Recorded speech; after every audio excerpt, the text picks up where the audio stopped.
Open Your Eyes is brought to you by the Belize Bank, our country, your bank, and Smart, bringing people together.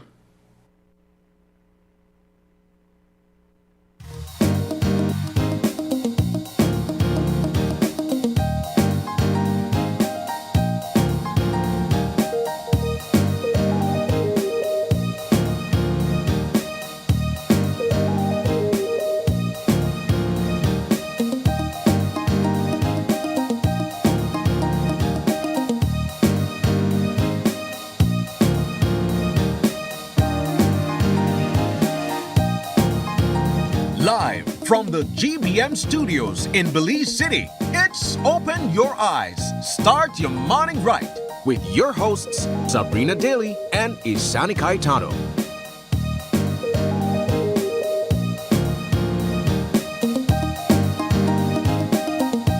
Good morning and welcome to Open Your Eyes. Start your morning right. I'm Sabrina Daly. And I am Isani Caetano. Good morning. Alrighty, moving into our show lineup this morning. Yes, we have 3 topics that we're going to be discussing this morning, beginning with a conversation about resilience through the Mayan culture and language, right? We also have a look at archery. I don't know how many people are familiar with the sport of archery. I'm going to be learning that today. And of course, thirdly, we're going to be debating whether or not the tax defaulters list should be publicized. Those are our 3 topics for this morning. Quite an interesting show lineup. I'm looking forward to each and every one of them. Good morning, Isani. How you doing? Good morning, Sab. I'm good. I'm great. It's a beautiful Wednesday. Yes. Wednesday morning.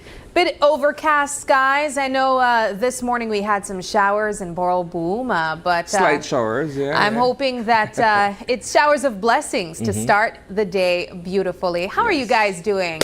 Are you enjoying the lead up to summer? I know most of schools are currently out. Yes, this is the last week, I understand, for some of the primary schools, right? I know the private ones have been closed since last week or the week before. But I was asking around yesterday, and I was told that this Friday should be the last day. And tomorrow, for quite a number of Standard 6 students, they're going to be graduating. Oh, that's so exciting. Yes. Primary schools, for some reason, graduate on like a Thursday. Wasn't that you last year, the parent with your kid graduating last year, primary school? I've had almost like back-to-back graduations. Really? I had my son preschool, right? Yes, kindergarten. last year. And then the year before, if I'm not mistaken, was my daughter from Standard 6. Yes, it's always an exciting time. I love seeing kids and even adults, walking down the aisle to graduation songs. It's so promising. I've seen also memes saying, to all the graduates laughing and enjoying, just enjoy that moment, because you won't be laughing after that. After graduating junior college or college, everything gets serious. No, that then you learn how barley grow. Yes. But congratulations to everyone celebrating this graduation season, and to you parents as well. A huge congratulations to you too. This is a moment to celebrate for not only graduates, but even families that have been fully invested in this entire process as well of obtaining an education. But Isani, let's move things along. We do have some topics we think that you guys should know before you leave your homes this morning. Starting off with 40 KHMH staff members staging a sick out. Also, Belize Tax Services says side hustles are taxable. Also on that list, Patrick Faber must stand trial after police confrontation. And Mike Parafit is back as UDP chairman. And finally, Belize is cited as the 3rd poorest country in the Caribbean. Wow. Let's start things off on an interesting note, Isani. I know for the better part of this week, the hot topic has been taxes. Yes. We've been seeing it on the news. We've been seeing it on social media. There was this defaulters list that was shared publicly by the Belize Tax Department. And it's been coming with mixed reviews. I gotta say, we've been seeing some businesses that we recognize and also some entrepreneurs that we recognize. We will be getting to that a little bit later on in our debate. But one of the questions that have been highlighted has to do with side hustles. A lot of us in this day and age in 2025, it's hard to find someone that does not have a side hustle going on. But apparently, even if you cut the yard per weekend, you gotta file that as well. I don't know how I feel about that. To be honest with you, I really don't know how I feel about that. Listening to the Director General's explanation, it makes perfect sense, and I get it. But there is also what we would call the traditional or the cultural. I think in the way we do business informally, right?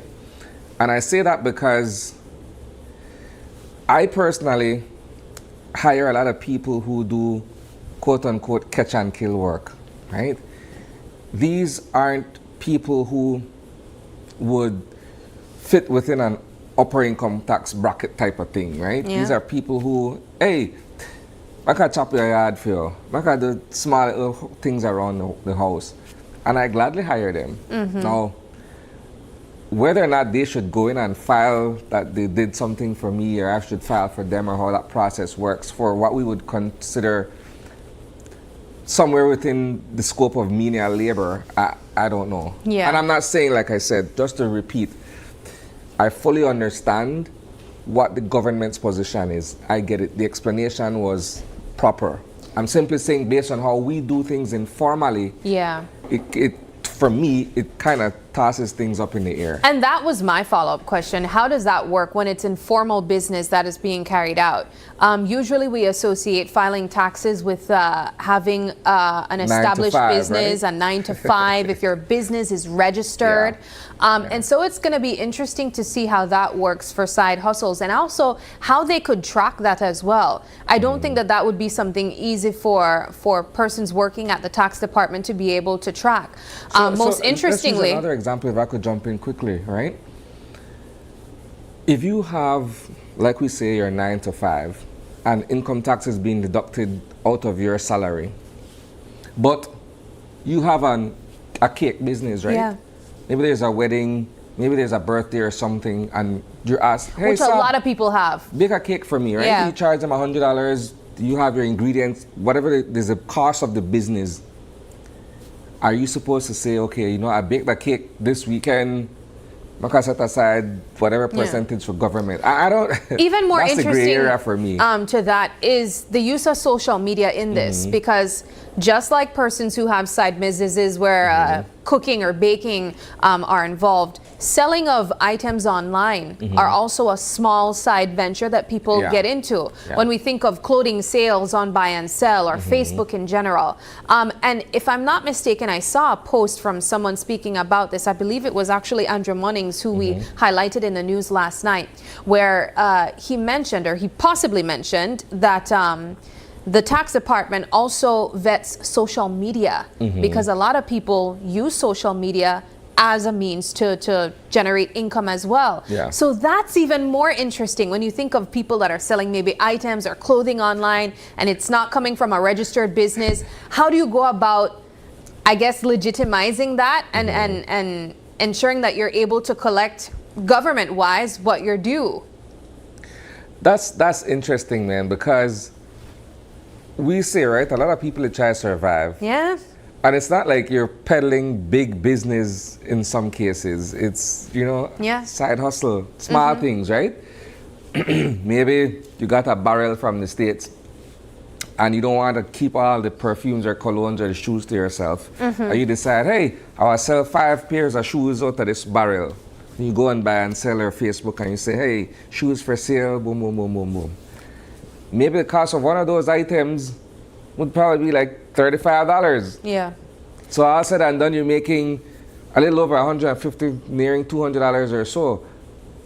Do you declare that? You know, though, I don't know. I want to play devil's advocate early this morning, though, because one of the things I think we also kind of forget is the types of job that we think might generate smaller incomes are the ones making pretty big money. If you think, for example, the taco stand, the local taco stand, you know, they're making great money as well. And I imagine that's an assumption we're making. Yeah, well, I'm going based on some conversations that I've had too. Food vendors, these are people who've been able to build homes out of their income, you know. And so I wonder if this justification of certain businesses has to do with them knowing Isani. Here's a thing, Sab, right? And I'll just throw this out there, right? The woman on the street corner who's selling tacos out of a hand cart or whatsoever, to me, is different than my good friend Chef Ainsley, who has established a proper business and you could say has been successful in doing that. You could see it. Yeah, but that's two different things. No, you to measure it by what you're perceiving. The woman who sell tacos might make more money than Chef Ainsley this week or this month. But we just to watch the fact that she has a humble setting. You're saying because Chef Ainsley has an entire structure, and wow, this is really getting into devil's advocate. No, all I'm saying is, right?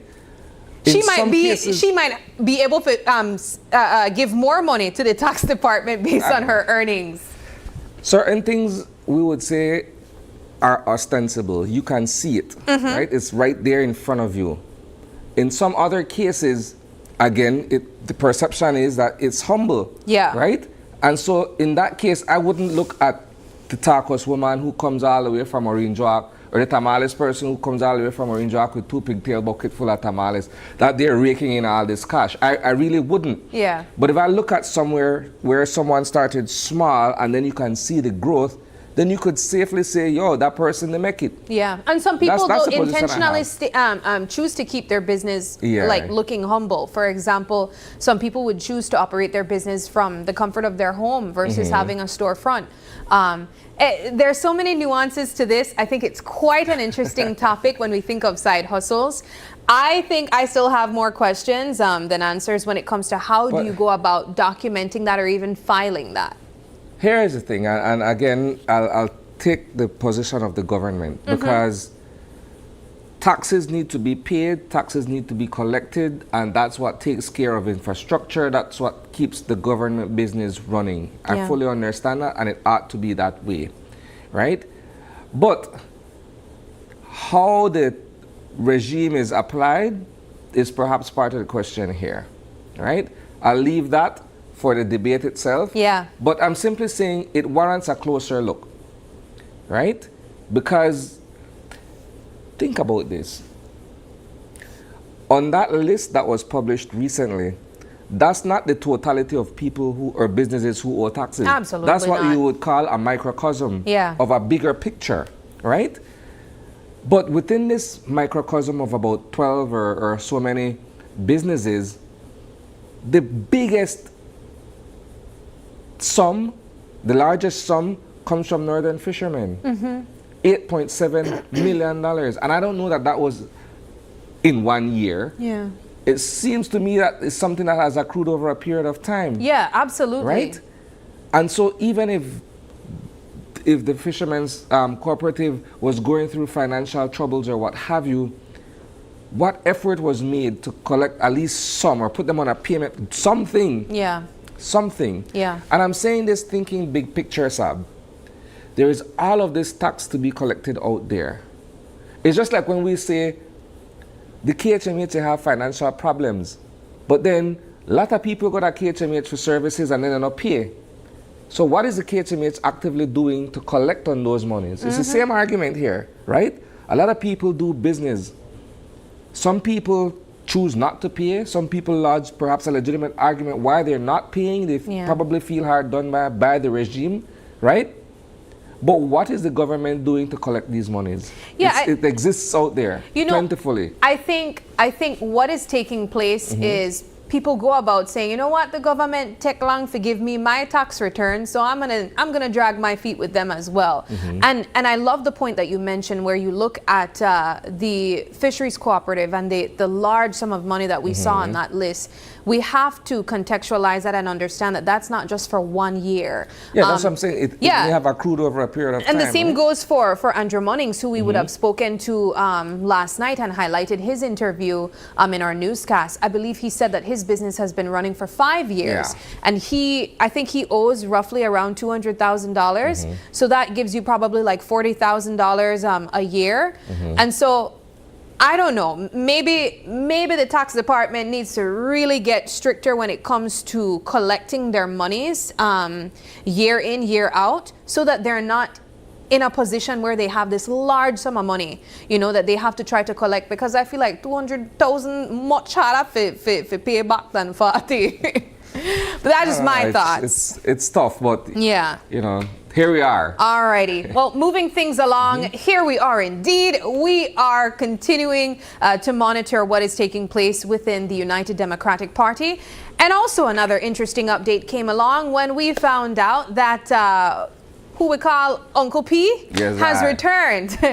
Mike Parafit has returned as the chairman of the UDP. Our understanding is he's gotten the blessings from all the relevant people needed, if it's the two factions you want to call it, or just really the shakers and makers of the UDP. He has returned.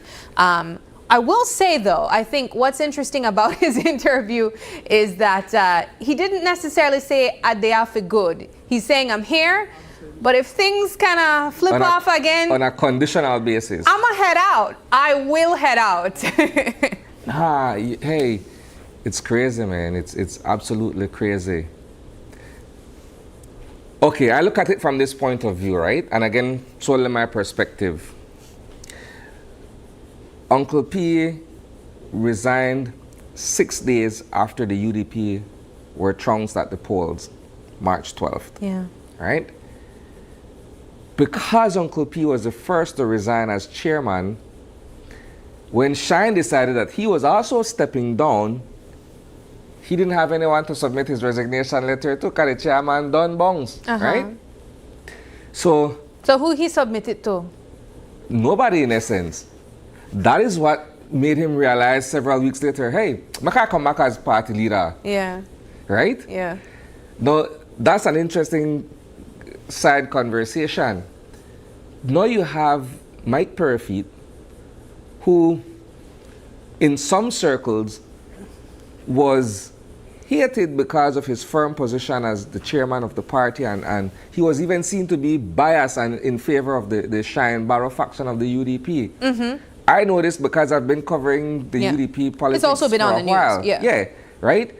And so now both parties realize, okay, why? Maybe we need the man more than he need we for try to fix this situation between we who don't agree with each other. So my question to you is this. What influence do you think that Mike Parafit could bring as chairman to really heal the party and the situation that they're in? He has the charisma. That's not a question that I can answer, because I myself raised the very same question. Oh, okay, gotcha. Because if he couldn't fix it then, you know, what makes us believe that it's fixable by him now? That's just my position, right? It's not like things have gotten a bit better and now we're bringing this person in to mediate with a view that it will be solved altogether. No. If you look at that failed NPC meeting and that whole demonstration that was held 2 Saturdays or so ago, that was another new low for the UDP. Right? So do I believe that Mike Parafit has the capacity or what it takes to bring the two sides together? I don't know. That remains my question. I want to ask the next question. You know, based on the observation that we've been seeing and even highlighting in the news, do you think that Mike Parafit is more favorable within the UDP as opposed to Alberto August? When it comes to respect of authority, we saw Alberto August fighting for his life at that MPC meeting, being crowded by so many different sides.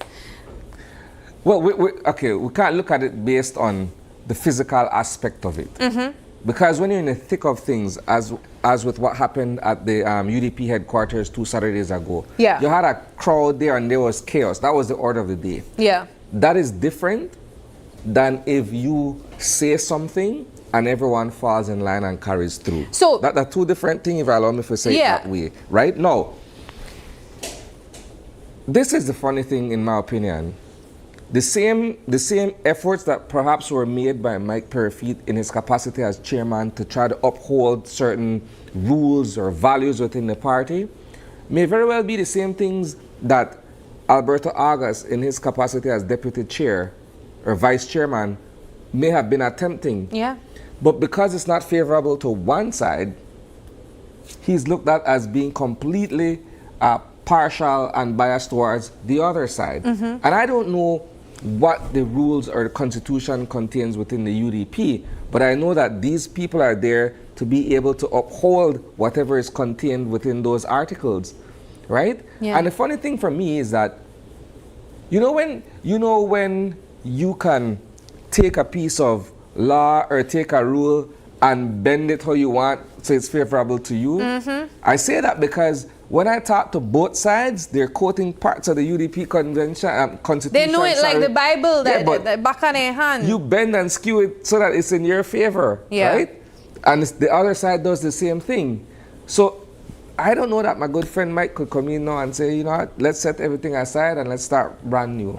We'll see. Well, I think what's interesting about it is that he seems to have gotten the green light from all sides. Yes. So I think that's much more than we've seen prior to that. There was some type of divide. And so I'm looking at that as some type of silver lining here. What's interesting is what was highlighted in the newscast. The question that follows, what's the stability level of this? If he's saying, hey, I'm here, but if I don't feel like it ain't work out for me, I'm gonna head out again. I ain't gotta stay here for this. But here's the thing, Sab. That's a lot to put on anyone's shoulder. Yeah. I mean, imagine trying to mediate a situation where, for the better part of it all, it's a zero-sum game. Nobody will win. They're always at loggerheads with each other, right? So at what point do you, the mediator, say, no, I got something else to go do with my time or my life? Yeah. You know?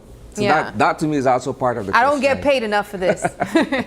All right, moving things along. And speaking of payment, also quite an interesting news piece that was highlighted in our newscast last night. A research that was done courtesy the University of Belize shows that Belize is cited as the third poorest country in the Caribbean. Now, this is for an entire period of 20 years that it was looked upon. And this is really, really interesting, I think, to us here in the media, simply because we have continuously highlighted improvements in our economy, only to... Well, the government is the one that keeps courtesy touting, the government, yeah. that keeps touting economic growth and all of these grand But this things. research is saying otherwise. Yeah. Quite an interesting, thought-provoking article. I took some time to internalize and digest what came out of Belpre's presentation yesterday, right? They're saying the long and short of it is that we still are back in 2007. No. 2007 was pre-recession. I don't know how close you've been following that from an economic standpoint. 2007 was pre-global recession, right? So you mean to say that the government, successive administrations have been touting and beating their chest about economic development and economic growth and what have you. And when the economists and those who are doing this scientific research look at the big picture and say, but with all I want to done so to achieve over the past 20 some odd years or however long, you guys are still the third poorest country within the region. Man, I'm thinking about migrating to Barbados or one of those other countries, right? But what about the IMF and the findings that we've continuously heard the government cite from the IMF, saying that Belize has improved so well economically year after year? And we're not saying that it hasn't improved. That for me is the tricky part. We're not saying that there hasn't been economic growth. We're not saying that there haven't been perhaps significant improvement over a period of time. What we're saying is we're still the third poorest country within the region, notwithstanding all of these developments that have been favorable to our growth. Yeah, well, what I can already hear our viewers saying, that checks out, because when I go to the grocery store, you know... Because at the heart of it all, Sab, everything is a dollars and cents issue and how you feel about it in your pocket. That's all that matters, right? Yes, absolutely. Well, this is something that we definitely want your thoughts on. Eat like rice. That's what I was thinking of, actually. But it really translates to that. We've been talking about the improvement that Belize's economic standpoint has seen, but we always have to contextualize it to what the man on the ground is feeling and saying. Yes, we've seen minimum wage go up, but is that enough for what we're able to handle at the stores when we go grocery shopping? Is that enough for the basic level of rent that people need need to pay. And that, I think, is what is really important at the heart of this conversation. When we talk improvement in our economy, we have to be able to find out if this is even working for the local person on the ground. I think it warrants personal reflection. I say that because if I look at where I was in 2007, right? No picnic, no solid assets or things of that sort. And while I've been able to do well where family and owning and career and so forth is concerned, man, I'm thinking, imagine if I were somewhere else then. Maybe I've been way more successful if that were the case. Yeah. To me, it begs that question. Where were you in 2007 and where did you stand on that economic ladder, right? To where you are now. It's something that I think it's worth the reflection. Yeah. So you were saying Barbados, maybe you should have go live the Barbados, but it's so I can't handle the interesting. banks beer, but yeah, Barbados. I was gonna say, when people come here to Belize, they also talk about how cheap it is here too. Yeah. That's the next thing. People from Barbados, we had a couple consultants that came here from Barbados, and they were like, oh my gosh, it's so cheap here. Well, you get chicken pho, and so it's such an interesting conversation when all these parties are involved. But we want to hear your thoughts on that. Of course, this research is available on the website of the University of Belize, so you can read it further extensively there. Moving things along, though, we do want to get into our weather update. And before we do that, I know that we have a couple more topics we can highlight. I want to go back really quickly to the UDP, Isani, because also what was highlighted in our news last night was that Patrick Faber is now standing trial after the police confrontation video that we saw go viral. I believe this was in April or thereabout. Yeah, it was in April. Now, there was a lot of mixed reviews. I know we saw some of your comments saying that, Patrick Faber provoked the police officer. And subsequently, this has been taken to court. Of course, Patrick Faber at this time is a senator. He is not an area representative. However, he's still very much a public figure. And I think this is even more of not only a black eye on him, but I think just overall the state of the UDP as well. It really doesn't look good for them. Yeah, but in the grand scheme, these would be looked at perhaps as misdemeanor offenses, obstruction and aggravated assault. Those are the two charges that were brought against him, right? And I'm not for or against. I mean, you run a checkpoint. That's the first infraction, right? And beyond that, when you were finally caught up with, because there was a pursuit that followed when he ran the checkpoint, when you were finally caught up with, you don't have your license, they find that you are driving the vehicle without I think it's either insurance or license, something to the effect, right? And in the mix of it all, then you take out your phone and begin recording. But you're saying that you began recording because you are also being recorded. And so you're all up in the officer's personal space. And I think that's where the obstruction comes from, because you're not allowing them to be able to do their job properly or what have you. But the long and short of it, to me, the charges, seem fairly minor. It's only the fact that you are a public figure, right? Yeah. And the way he comported himself in that particular instance left a lot of questions to be asked. Yeah. That's the impression that I walked away with. And I know that some people are questioning sobriety and what have you. But yeah, a lot of questions were left to be asked. And that's what happens when you have everything played out right on video, so everybody can give their own views and say, well, Neko add foot and hand and tail. We do got to take a quick break, though, but don't go anywhere, because when we come back, our first conversation is all about nurturing community resilience through Mayan culture and language. Don't go anywhere. Open Your Eyes returns in just a moment.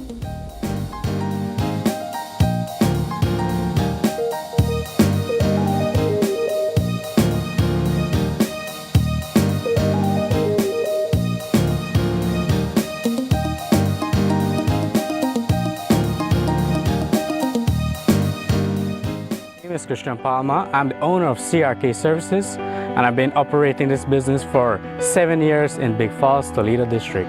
I use the Belize Bank online services because it's quite fast, reliable, and easy. Before I started to use the Belize Bank online services, I had to make a lot of trips into town, which cost me a lot, especially fuel. So the fact that I have to use my credit card every day, I can do an online instant payment and make my life easy.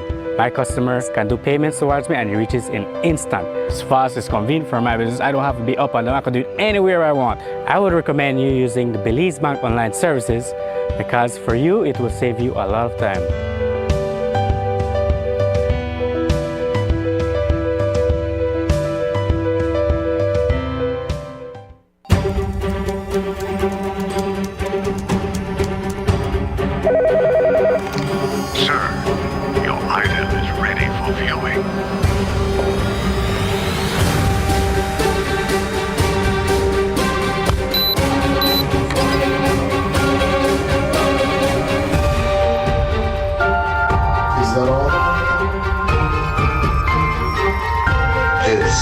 Is everything.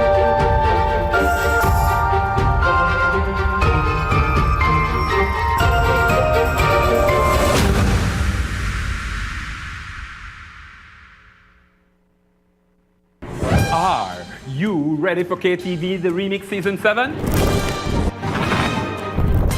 The stage is set, the lights are on, and the voices are coming back stronger than ever.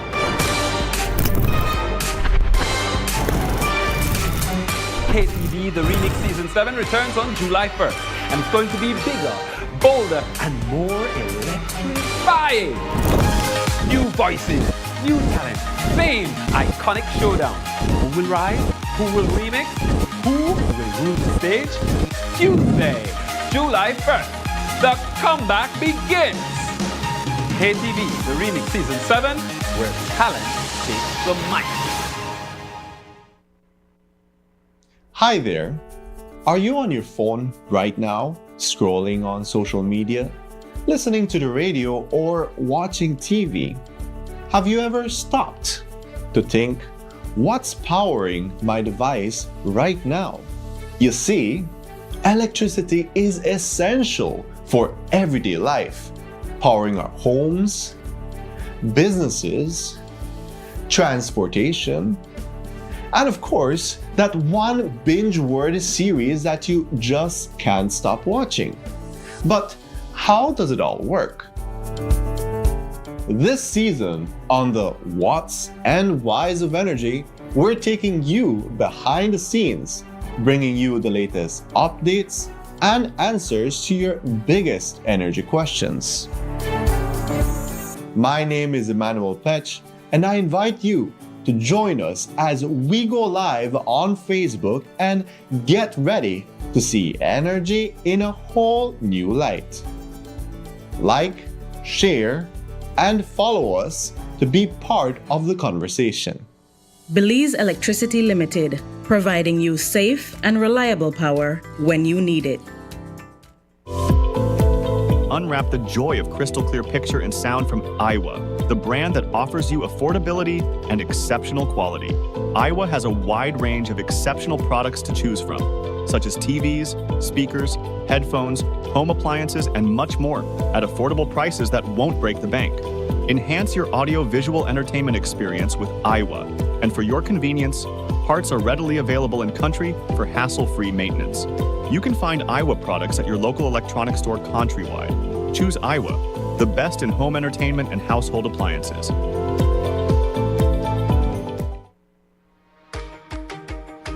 In our world that's always changing, one thing stays the same.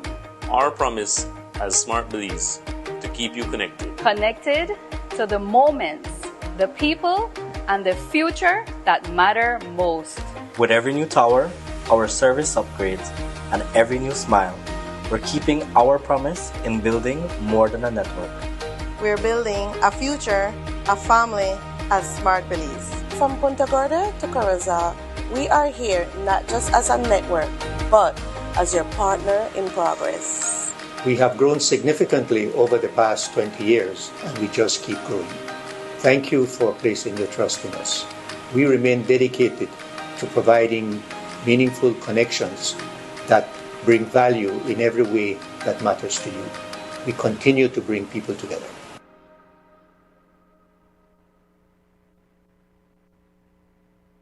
Ignite the innovator in you with Dell. Cellular World is an authorized partner for Dell Technologies. Whether you're looking for equipment for personal use or to transform your business, Dell Technologies can provide you with the right equipment to suit your needs. Dell is more than just desktop computers and laptops. The full line also includes monitors, data storage solutions, keyboards, docking stations, and other accessories. This is technology that makes it possible and provides solutions for every situation. Shop for your Dell products at Cellular World, your #1 Dell authorized partner in Belize, and get all the technology you want for less. Bring your brightest ideas to life with intelligent technology. Cellular World, authorized Dell partner. My name is Leomar Langzert and I'm a teacher and I bank with Belize Bank Independence Branch. What I enjoy is the safety features that the app offers. I have a sense of not having to worry or be concerned about somebody finding my password and username to sign in the application because of the use of the one-time password. And another feature that I love, that I use the most, is how the app synchronizes with my fingerprint on my device. I enjoy the rapid and easy, seamless process to apply for loans through the Belize Bank, and I don't have to be having too much back and forth to visit or take time to visit the bank. They also start to offer the online applications through the app for loan applications, which I believe is very neat. I would definitely recommend Belize Bank to other teachers because one of all the features and advantages that the app offer. With these online that Belize Bank offered is basically everything that you can do in the palm of your hand. So I would definitely recommend the bank to other teachers.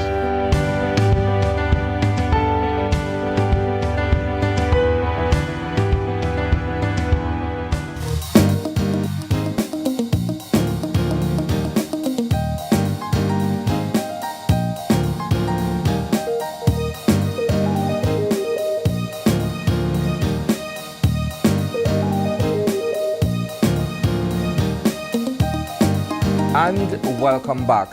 For our first conversation this morning, we have been joined in studio by the organizers of ABDISA. And if you're wondering what ABDISA is, it's an acronym for Another Beautiful Day in San Antonio. In studio with us this morning is Oscar Mai. He is a hoghead dancer for Another Beautiful Day in San Antonio. Good morning. Good morning. And Mr. Mai is joined by Rene Mai, who is the key organizer of Another Day in San Antonio. Good morning, Rene and Oscar. And Good you morning. guys have also been joined by Lithia Mai, but we're gonna be joining her just in a few with Sabrina.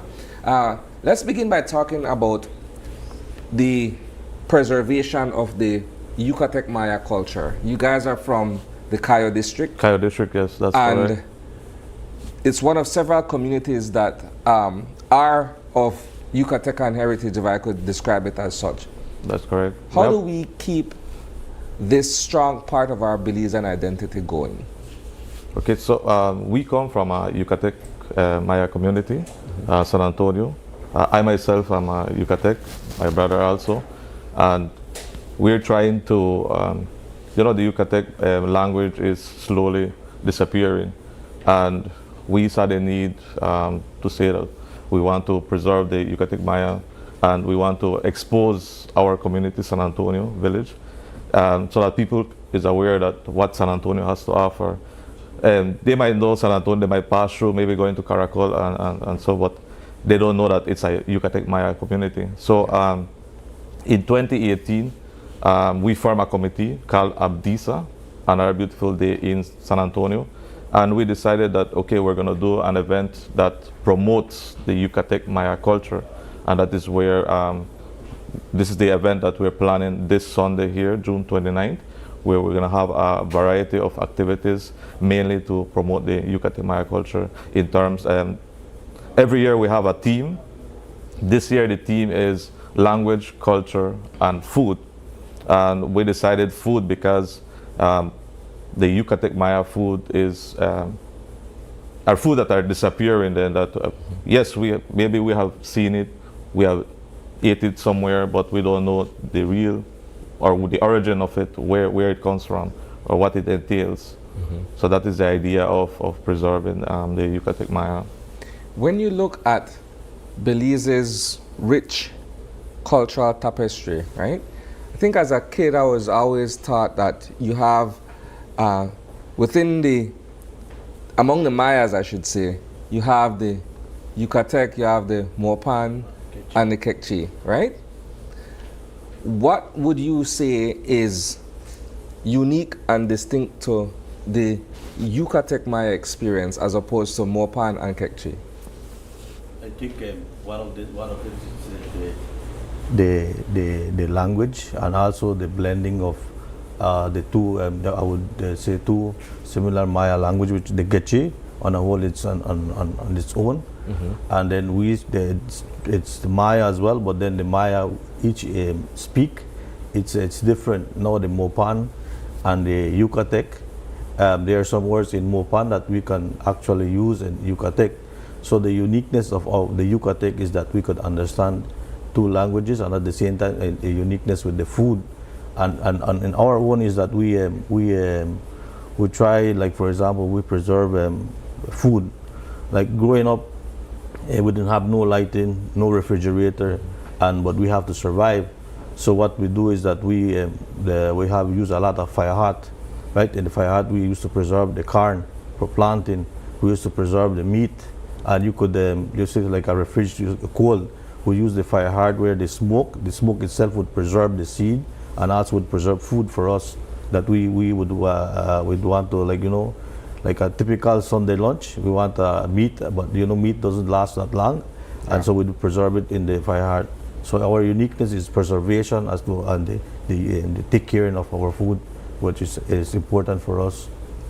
So it is interesting that you guys formed this movement, if I could describe it as such, where you're promoting the preservation of the Yucatec Maya. Do you find that perhaps in the grand scheme of things, when we look at Belize as a melting pot and all of these races and ethnicities, that the Yucatec Maya is perhaps being overlooked as opposed to any other culture or any other race of people in this country? We don't say they're being overlooked, but we can say that maybe a lot of people are not aware that we exist. Maybe they're not aware that it's a language, because many can think, okay, Maya is just Maya. Yeah. That now that we want to extend it further and say, okay, there's a Yucatec Maya, no, there's a Mopan Maya, there's a Quechua Maya. So I think it's just the promotion, the awareness that we bring about, that people are aware that we are Yucatec Mayas. I think one of the most interesting developments over the past 15 or so years, and maybe I'm being a bit liberal when I say 15, is the return and the development of Pok-ta-Pok, right? As a sport played by the ancient Mayas, right? Correct. Now we have brought it back, and it's becoming a thing in Belize, and it's becoming a thing across the region. Yes. And for some reason, it may not necessarily be associated solely with the Yucatec Mayas. Maybe it's across the Maya cosmology, if I could use that description, right? But it would seem as if though it's the Yucatec that are front and center of its revival. I say that because I think about what's happening in northern Belize. Yes. I think about what's happening in western Belize in the Cayo district as well. And the sport seems to be a prominent part of being able to retrieve and put forward your cultural identity. Let's talk a bit about that. When it comes to that, then yeah, like the football, was Pok-ta-Pok was a famous game, and then in the north, during the course of the festivity, the Pok-ta-Pok was a great part of the activity in the village.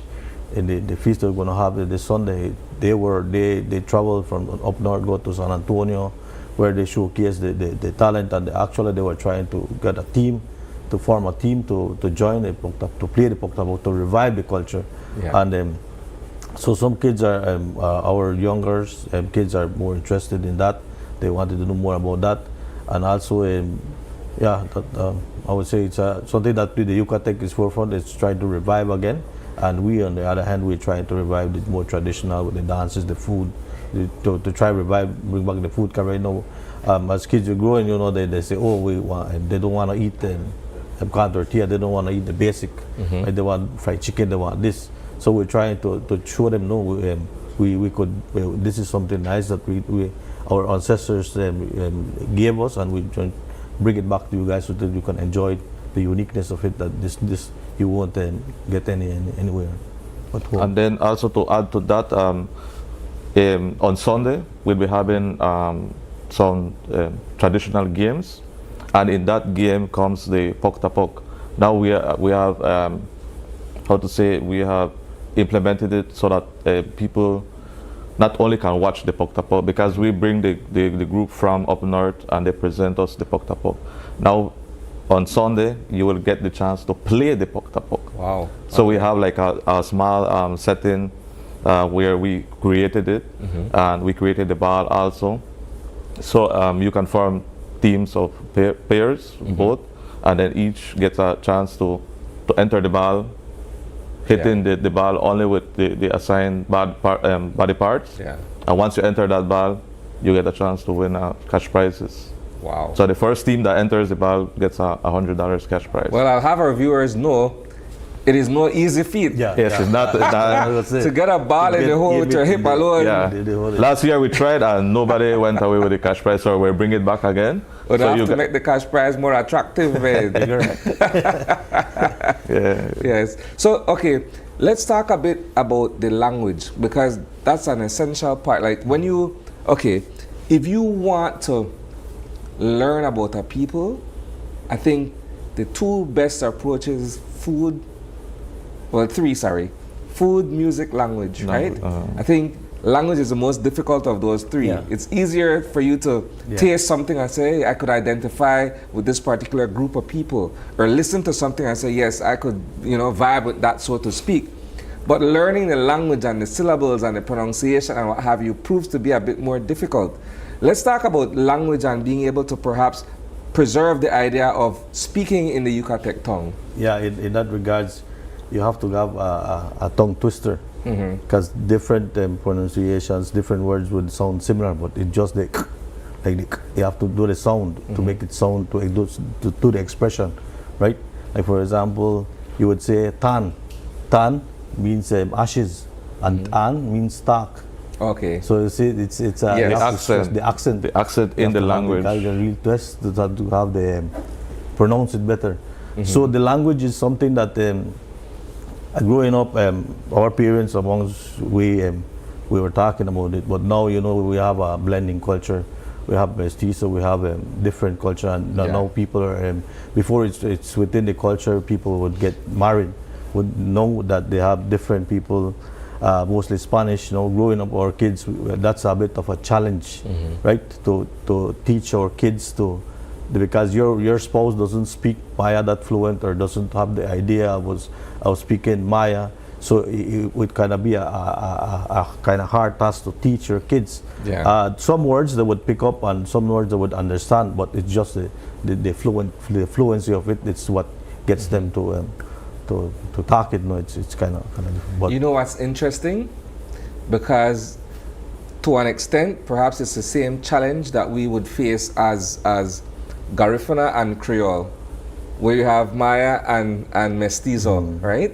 So in some cases where our children do not necessarily understand or are not necessarily fluent in speaking Garifuna, it's easier for them to go Creole, because that's the nearest culture or ethnicity to it, right? And I'm thinking perhaps in case of the Mayas, depending on where you live and what have you, it's probably easier to go from Maya to Mestizo to Spanish if you're in that kind of a setting, right?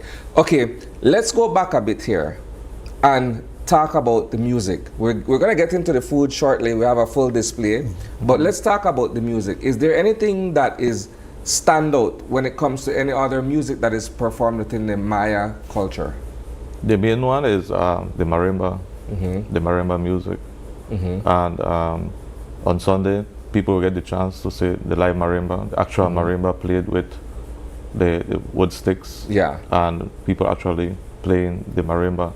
So I think what mainly stands out of the Yucatec Maya is the marimba music. And we, like for example, we have traditional dances. We'll be displaying two on Sunday, which is the dance of La Chatona. Okay. I think La Chatona is, people don't, have heard it, but don't know about the dance or the existence of the La Chatona. So on Sunday, people will get the chance to listen to the history of La Chatona, how La Chatona originated, and the dance behind that, and also the marimba music with the dance La Chatona. And then we also have here Oscar Mai. He does the haghead dance every year. I was just about to go there next. So he dances it with marimba music also. So in essence, the marimba music is being played, and there's different sounds to it, and we dance with the marimba music.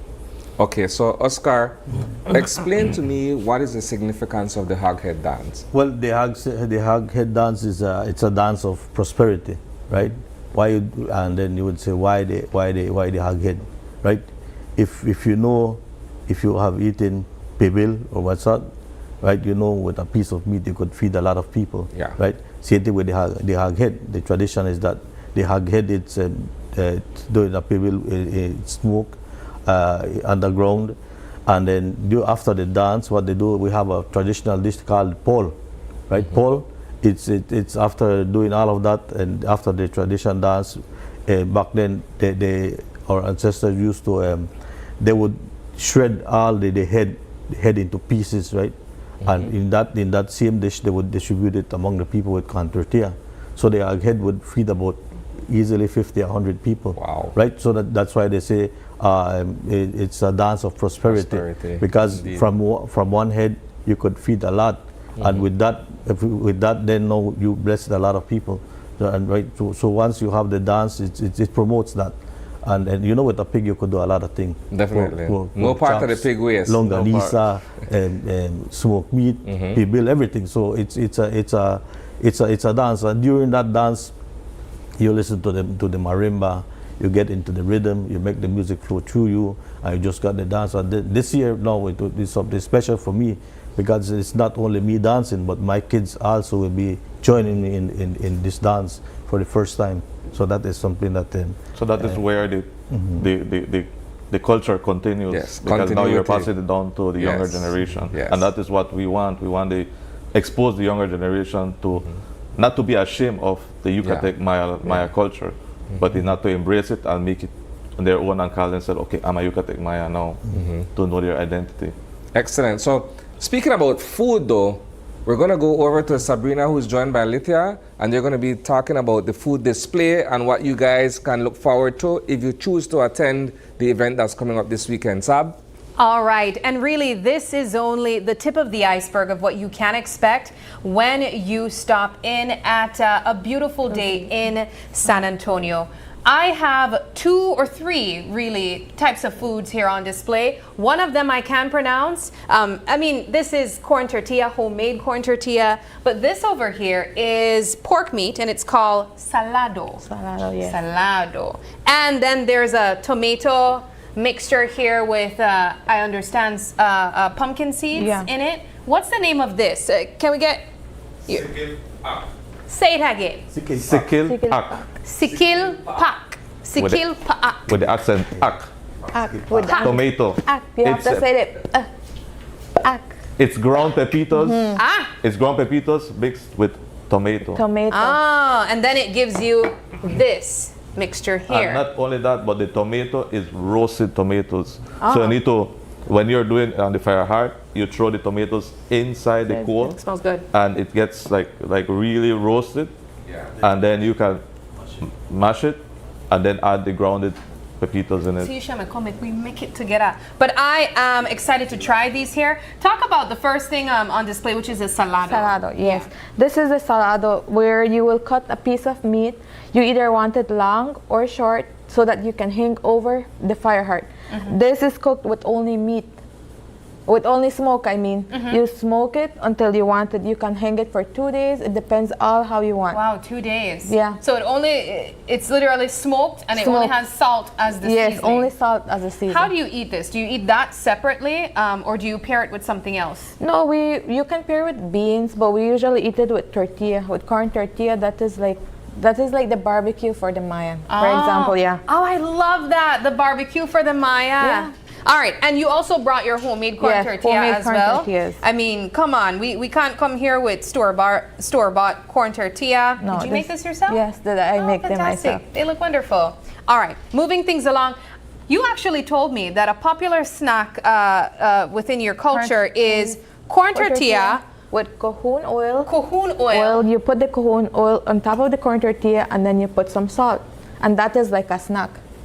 That is so interesting. Can I try that? Yeah, this sure, morning? sure, you Okay. can, go ahead. All right. So I have my corn tortilla. You go about, and it's warm still, guys. You go about. How much of the oil do you put? However you want. Okay, so I'll How only much you want. graze it. Yes. Okay, I feel like And that then you makes sense. sprinkle a little bit of salt. And then you sprinkle some salt. Yeah. And you try it. Okay, I'm gonna roll her up.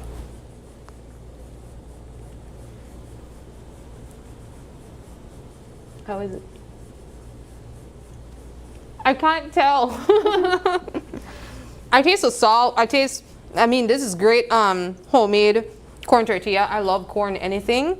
But it's interesting. You also taste the cohoon oil. Yeah. That's good there. I mean, anybody that loves quality oil, you'll taste that. Let's talk about this here.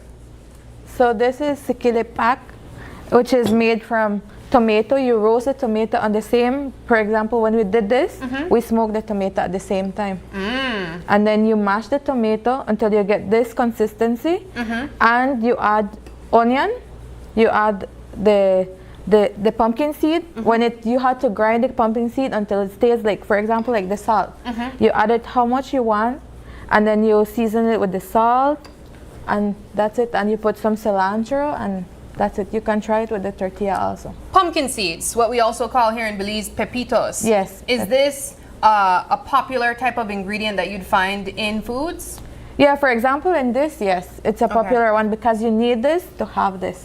Oh, okay. And do we pair all of this together to make like a taco? Yeah. Do we call it a taco? Yeah, you can call it a taco, yes. Okay, so this is just one of the meals that will be available. Yeah, that will be available. And what are some of the other foods that we would have the local chicken escabeche, and we will have the toxel, which is is a food that's traditionally done, but now in these days the food is going like scarce. So they're bringing back that is beans cooked with well, you could say a piece of stone, but it's a special piece of stone. You put in the beans until the beans cook, and it gives it a different flavor. So that we will have that on Sunday also.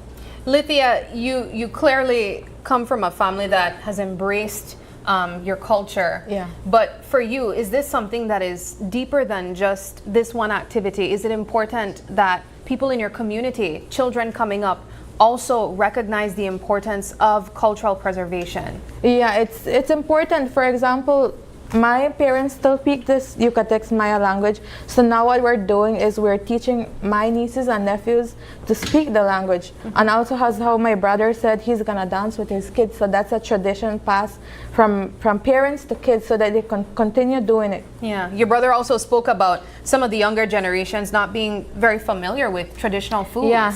Can you speak about that? I mean, how are you guys working to ensure that the younger generation recognize what are native to them food-wise? Yeah, for example, in our house, we still do the salado, we do the escabeche, and we do this. But for example, for the group, we're preserving it. We had niche over a couple weeks ago. We're doing the preservation we're videotaping the food that's going like scarce, and we're trying to bring it back, the food. We're trying to film the process of doing such food. All right. Well, I got to try the salado, but I will save some for Isani. Remind us again of the date, location, and how we can come out. So you can come out to San Antonio, Cayo on June 29, which is on Sunday. We're going to start from 8 a.m. until 5. We're going to have several foods, games. We're going to have traditional dances, and we also have many booths on display. Fantastic. Thank you so much, Lithia. And we wish you guys all the best. The food tastes great. I'm going to dive in a little bit later on. But we do got to take a quick break. Don't go anywhere, though, because when we come back, we are going to be taking a closer look at the art of archery. Don't go anywhere. We'll be right back.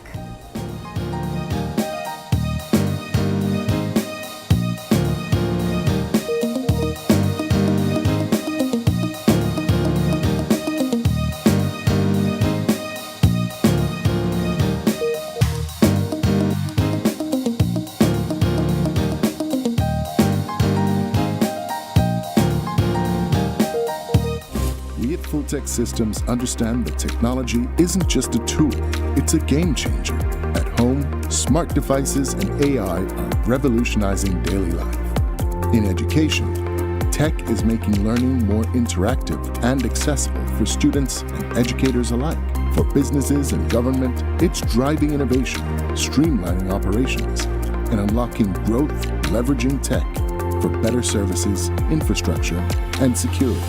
At Fulltech Systems, we help you thrive with cutting-edge solutions, partnering with leaders like Dell, HP, Microsoft, APC, Fortinet, Cisco, and Tomy Inc. We deliver the right products for your needs, whether it's boosting efficiency, improving customer engagement, or scaling operations. Connect with us and let's drive innovation together. Fulltech Systems, your technology center, where you come for the price, but stay for the service. Let's take a journey through the core functions of the Social Security Board. It all starts with registering as an insured person, employer, or self-employed individual. Sign up for a portal account to manage your Social Security information online. Just provide accurate information and click Create. This will give you access to a range of services and benefits. Next, your contribution, along with investments and other income, are collected and distributed into 3 funds. This ensures that the SSB fund is securely utilized to support various benefit programs. The SSB is committed to providing essential benefits such as sickness, maternity, injury, and pension. These benefits are paid out to eligible individuals as a part of the Social Security coverage. We help you navigate through life's challenges with financial security. Annual surplus accumulates to grow the fund each year. This surplus is invested into various industries, contributing to the growth and development of our nation. With each passing year, the fund continues to grow due to the annual surplus and interest revenue earned from prudent investments. This surplus, along with reserves, helps to bolster the SSB fund and provide a safety net for those in need. We've arrived at the end of our journey to better understanding how the SSB works. We remain committed to serving you and building a secure future for all Belizeans.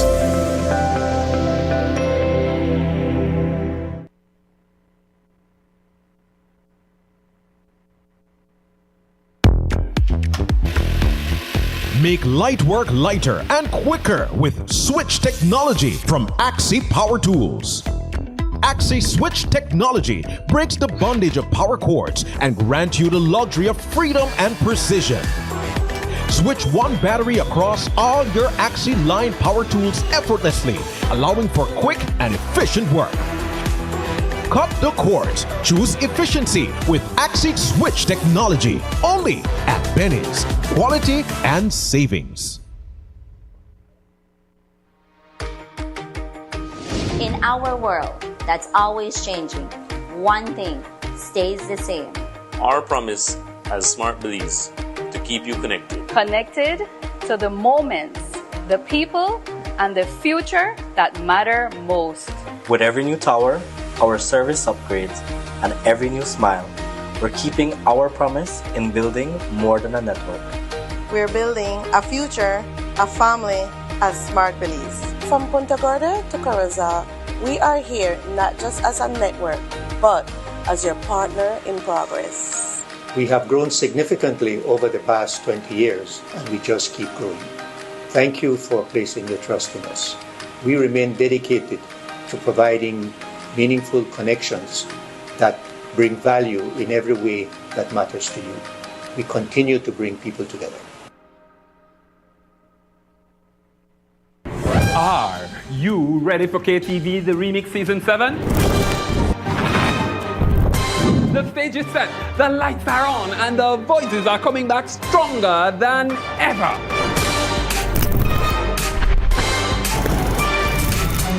KTV The Remix Season 7 returns on July 1st, and it's going to be bigger, bolder, and more electrifying.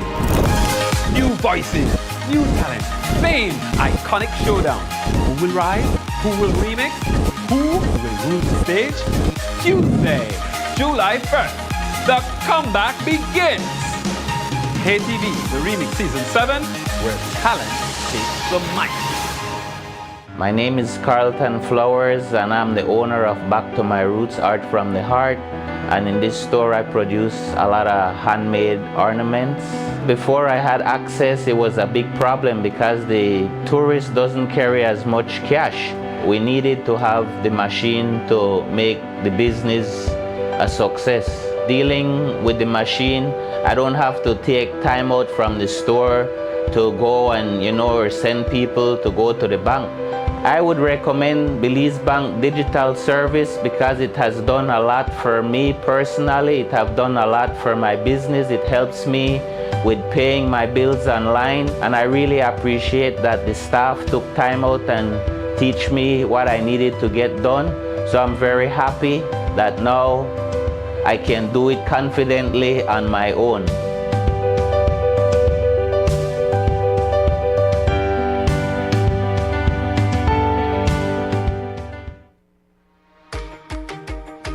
In our world that's always changing, one thing stays the same. Our promise as Smart Belize to keep you connected. Connected to the moments, the people, and the future that matter most.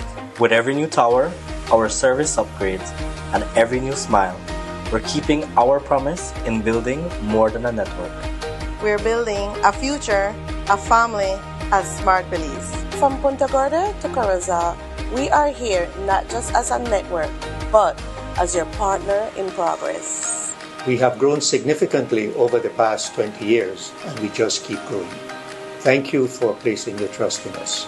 We remain dedicated to providing meaningful connections that bring value in every way that matters to you. We continue to bring people together.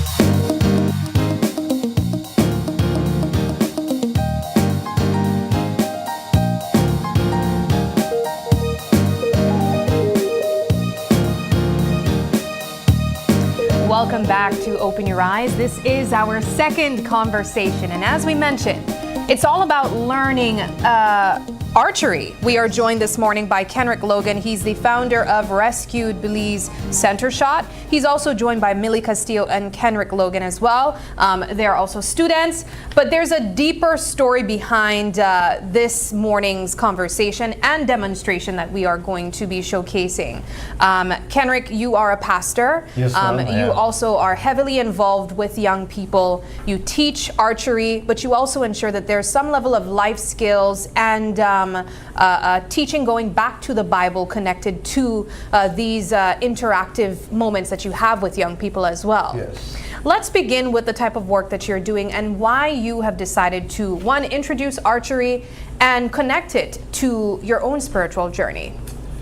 And so many years ago, back in the black and white TV days, you had the cowboy and Indian. Yes, yes. And you either want to be a cowboy and have 238 hanging, or you want to be an Indian with a bow, right? Mm-hmm. But our family, 15 of us, there was no way we can afford a bow.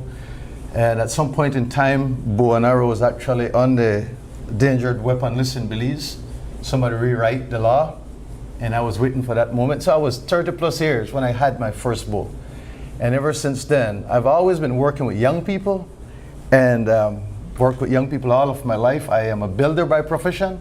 Pastor is my calling from God, is what I do. Mm-hmm. And so I like to serve, but I like to serve community. And I like to teach what God had given me to other people. So over the years, I taught construction. But archery is my passion. I don't play any kind of other sports. Mm-hmm. And so I kind of like to be alone and relax and calm down. So archery fit me well with that. But when I started off, it dawned on me that this is a sports that we don't do in Belize as a sport. It's a very competitive sport. And I always say, we don't know the talent we have in our streets until we allow every single person the opportunity, whether they have money or no kind of money. Everybody deserves an equal opportunity at any skills they want to. Archery is actually the second safest sport in all the world, the second safest competitive sport. Even though you're using an arrow and you're aiming it as a projectile. Yes, even though you're using an arrow and aiming it as a projectile, there are some rules that is built into archery that keeps the sport safe. Yes. And so the only other safer sports than this is table tennis, right? So I don't know, but that's what Chess or robotics? Well, those are considered they're competitive, but they're more games, right? And so we can do archery indoors and outdoors. Okay. Even though there's a projectile, if you follow the rules, you keep it safe. So where are you based? So we live in Santa Familia, my daughter and my son, but our church is in San Ignacio. Okay. So I pastor San Ignacio Baptist Church, right next to Racino's Wine House, wine church, I don't know. Yeah. But that's where we're at, and that's actually where we're doing archery. Come the end of July, the last week in July, we will be doing the first ever archery camp in Belize. Cool. Nice. And we will be doing the first ever archery competition as well. And so there will be first, second, third place male, first, second, third place female, and then an overall champion, whether female or male. We'll see. So, Kenrick, this sounds like it was a passion for you. If I listen to your description of going from Western movies to now being an archer, it's quite a story to tell. But how did you get the buy-in from your kids to participate in archery? How did I get them to participate in archery? So when I had my first bow, I was living at mile 8. Kenrick was very little, just walking and talking, and my target was in the back of my yard. And one day he came outside and he says, "Hey, Dad, your best shot ever." And there was a little deal, about a 25-cent piece called a Tassos or whatever it was. Yeah. And he brought that out to me and he says, "Daddy, your best shot ever." And so I pinned that on my target. And I broke it in my first shot, which was good. Wow. But so Kenrick had a bow ever since he was small. The beautiful thing about archery and the beautiful thing with this type of bow is that all of us in this room can shoot the same exact bow.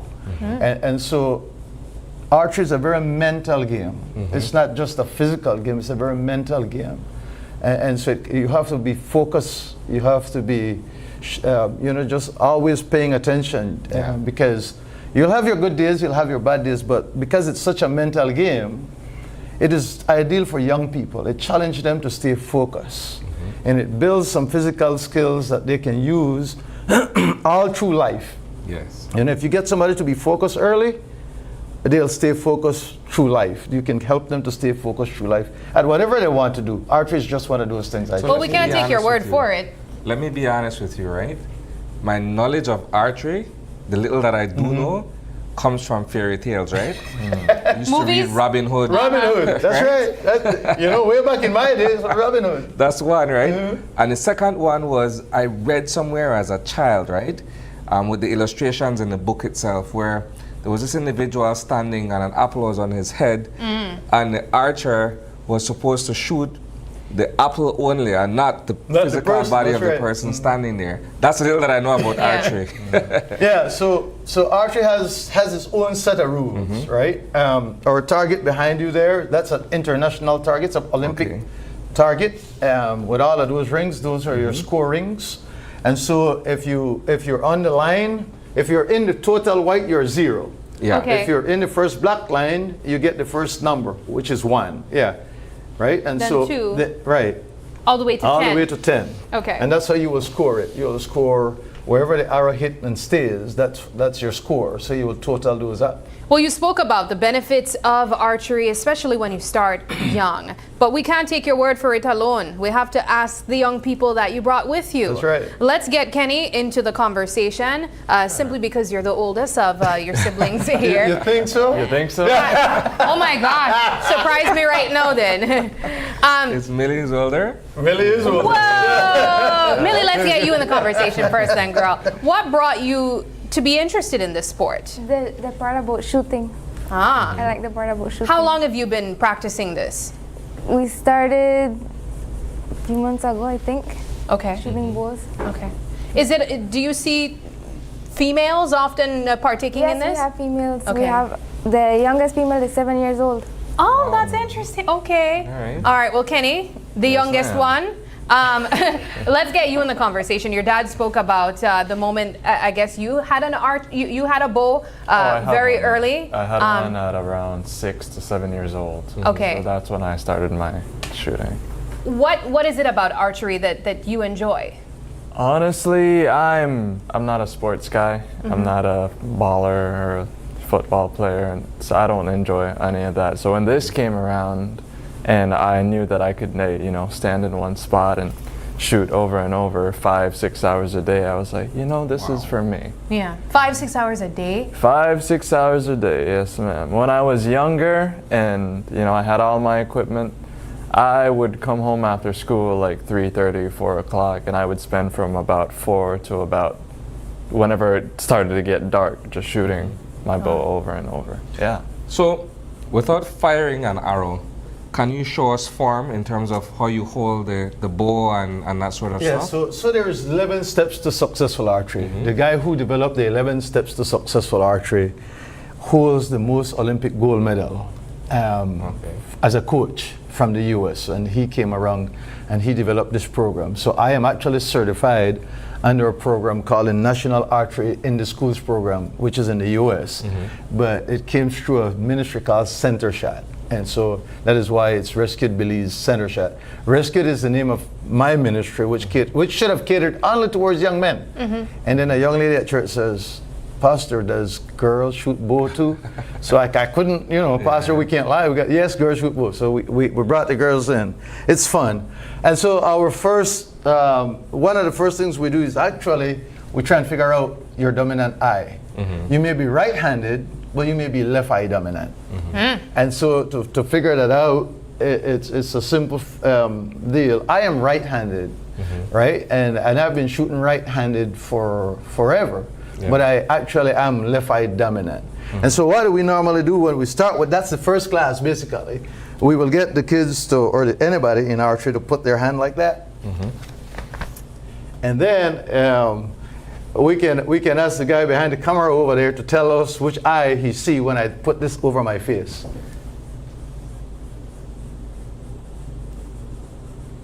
Left eye? Left eye. Ah, That's right. okay. So let's try it with him. We're going next. Go.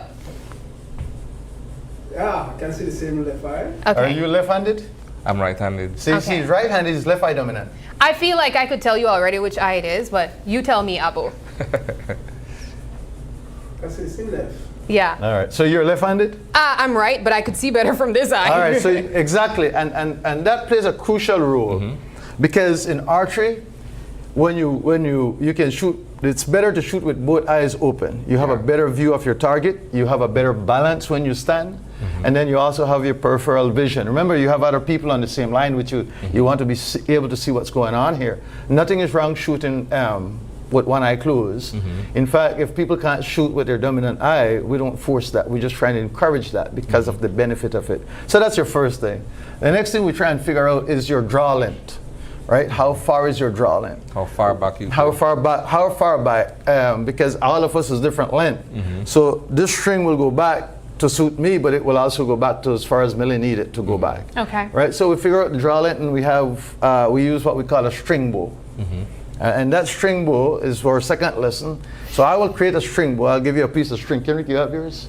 You lift it outside. It's all right. And then after we create the string bow, we will teach the 11 steps of archery. Okay. And instead of me doing that, I'll have Millie and Kenrick do it. We're not going to shoot. We're just going to take you through some of the 11 steps of archery. So we're going to have Millie to take us through the 11 steps. All right, Millie. The first step is stance. You need to stand like this. And shoulder width apart. So if you come up to the line, your 2 foot are together like that. And if there was your target, you want to bring your target foot back just a little, and then go shoulder width apart, turn your toe outward towards the target. And that gives you, that way all your weight is on your heels, basically. Give you a good stance. the second step is knock. You grab your arrow over and then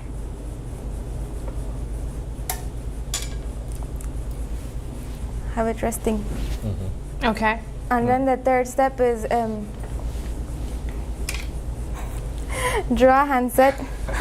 Draw handset, go ahead. Okay. Draw handset. Below the knot, yes. And then bow handset. Right there. The other step is pre-draw, then draw, which is when you pull the string, and then and then the next step Can you is show us how far back you're going to pull this? Well, let me do that part because to shoot a bow without an arrow in it is called a dry fire. Okay. So if Millie accidentally turn loose of the string, this bow becomes dangerous to her and to everyone else because it can create it. I don't know the physics behind it, but the limbs can break.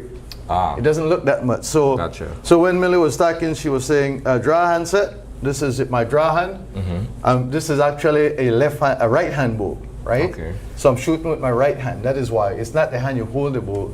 It's the hand you draw with, right? What determines if you shoot with your right or your left hand? Is it simply... The bow is built different. There's a left hand bow up here. Okay. And I'm thinking that all bows are bows. We'll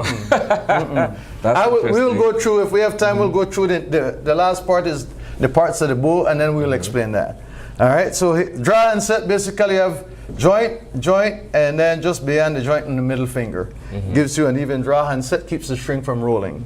All right, so you're out here at pre-draw, and then you draw. The next step will be anchor. And we teach the kids to anchor right at the corner of their smile, because that will be a place they will remember. Archery is all about building muscle memory, and so if you draw and you anchor at the same spot every time, right? So you anchor, and then it will be aim, shot set up, release, and I'm not going to do that. All right, so you release, and then there's a reflex. So when you release, you want your draw hand to come under near your shoulder. So you want a smooth release using the muscles in your back. And then review, follow through and review. Okay. All right, so you want to see where the shot went, how it felt, if everything was right. And so that would be your review. Speak to us a bit about the eye-hand coordination that's involved. So you're aiming down to the target, you've drawn your bow. How do you try to get it to as center target as possible? So we use the arrow for point of aim, right?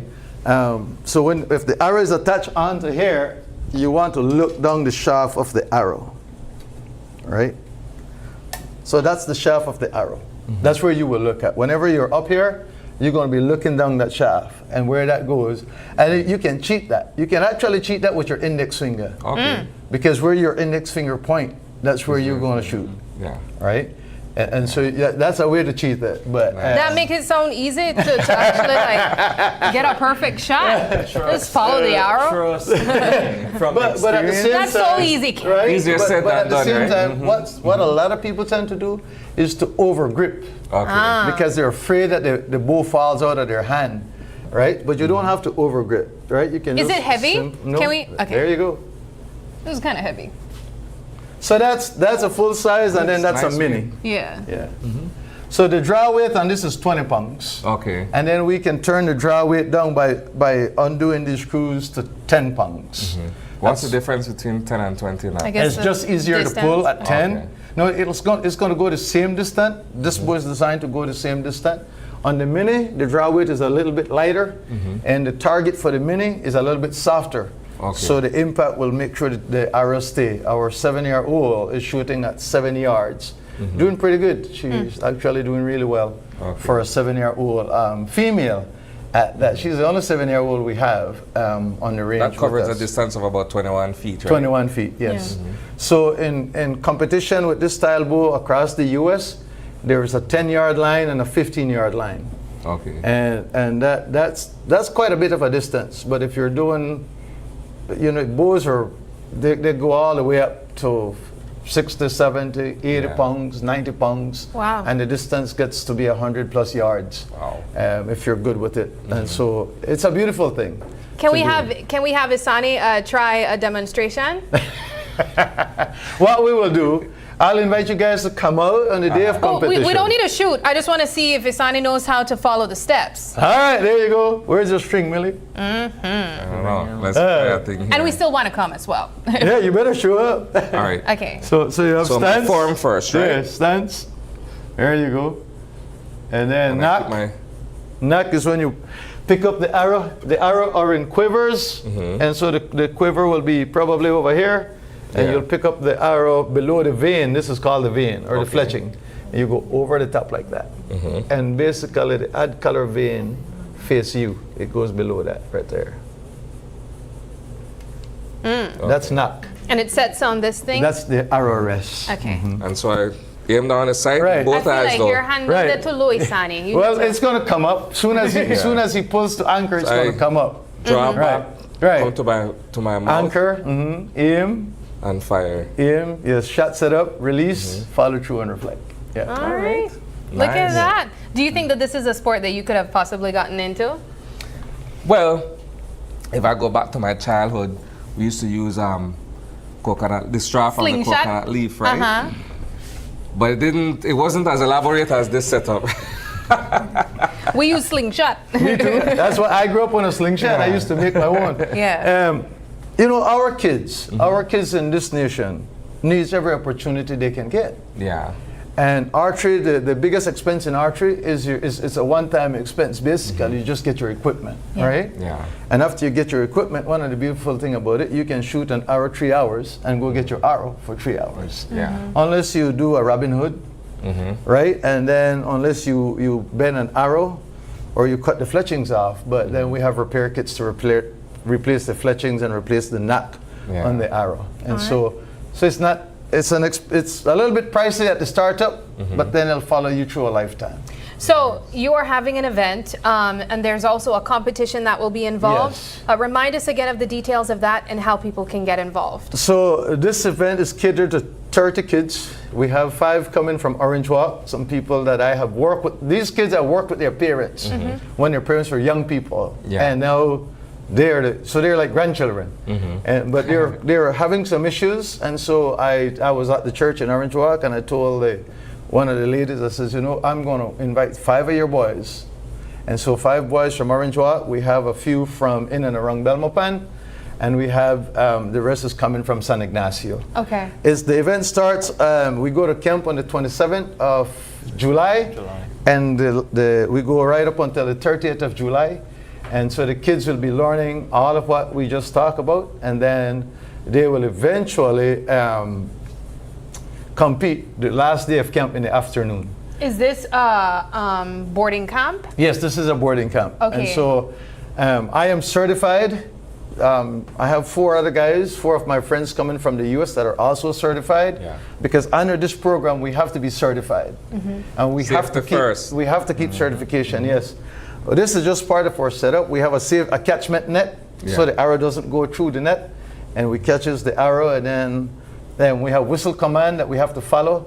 And so on the range, if I blow 1 whistle, that's mean they can shoot. If I blow 2 whistles, that's mean they can go get the bow. We have lines that they got to stay behind to be safe, and they will only move and walk when the command is given and by whistle. And so if there's an emergency on the range, there's a 5 whistle blast. The kids then will have to requiver the arrow, walk the bow back to the bow rack, hang the bow up, and then go back to the waiting line until I clear the emergency, or the emergency is cleared. Then we will start the process all over again. And it's only $45 US, so that's $90. Belize, and it's fully covered. And all of the kids coming to camp this year, because it's our first camp, they're not paying a cent. Oh. It's all on rescued. I'm fortunate enough to have worked in non-governmental programs, and I've done a lot of work building houses here, there, and everywhere, doing all kinds of things. It's one of the reasons I know Monali, because I knew her mom through hospice palliative care. And we do a lot of community work. And so over the years, my friends, they've stuck with me. And then when I came up with, this is what I really want to do, it's been something on my heart since 1995. Wow. And it finally came to life, and I'm thankful to God for it, thankful to God for the opportunity given to me. And I hope that Belize we have to change the narrative. Yeah. Well, you did say that it's fully covered. Are there limited spaces still available? We're only doing 30 because I needed to make sure I have enough coaches, instructors on the lane to keep it safe. And so we're doing 30 kids. If there's an opening, I will call Monali and let you guys put it out. And so, and because I'd like as much people that can, but this is just our first. Yeah. I was at the police department because I also do chaplain work for them. And on Monday I was there, and I was using this bow to do my chaplain ministry with them. It's painted this color for a purpose. And so we also have a program called Center Shot Blue that caters to our first responders. It's a program that I really want to bring to Belize so that our first responders can find a way to relax, to unwind, to get rid of some of the stuff they have to deal with when they go out in a car. These guys go out, you know, the first in the road traffic accident, the scenes and the sights are horrible, and you take that home with you. It's not healthy for them, nor for their wife, nor for their colleague. This is a good way for them to be able to unwind and to get their focus back in shape. Well, this sounds fantastic. It's the first of its kind. I've certainly seen a camp like this. And so we wish you guys all the best. Thank you. Thank you very much. Yes, it is the first. I am the first, as far as I know, professionally certified as an instructor. We're the first to really have a full-fledged archery range, not a full-fledged range. We make do with what we have, but we will be the first to run a camp and run a competition. But Belize can be on its way to the Olympic. We don't need a free ride anymore. Yeah. All right. Because this is an Olympic sport. It's a Commonwealth sport. Yes. So we need to change the narrative.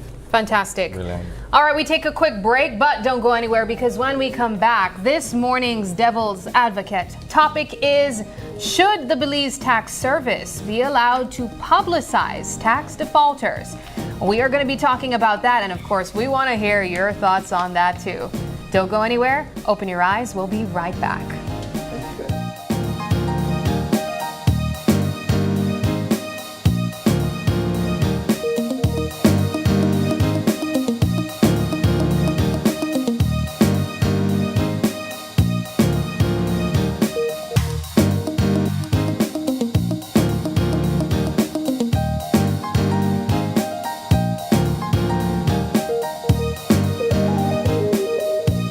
Christian Palmer. I'm the owner of CRK Services, and I've been operating this business for 7 years in Big Falls, Toledo District. I use the Belize Bank online services because it's quite fast, reliable, and easy.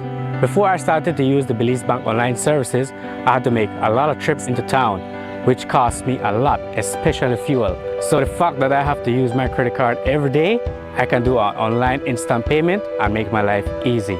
My customers can do payments towards me and it reaches in instant. It's fast, it's convenient for my business. I don't have to be up and down. I can do it anywhere I want. I would recommend you using the Belize Bank online services because for you, it will save you a lot of time.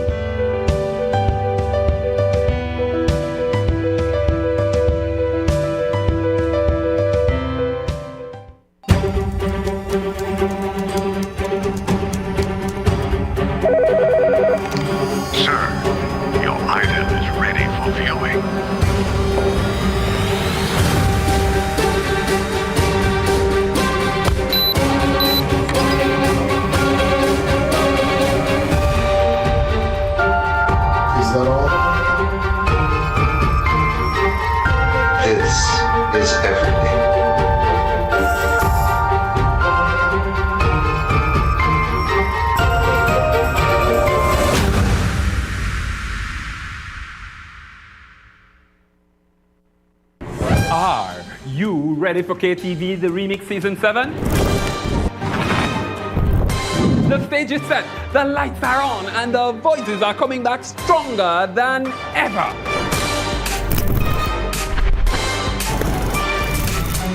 KTV, the Remix Season 7 returns on July 1st, and it's going to be bigger, bolder, and more electrifying. New voices, new talent, same iconic showdown. Who will rise? Who will remix? Who will rule the stage?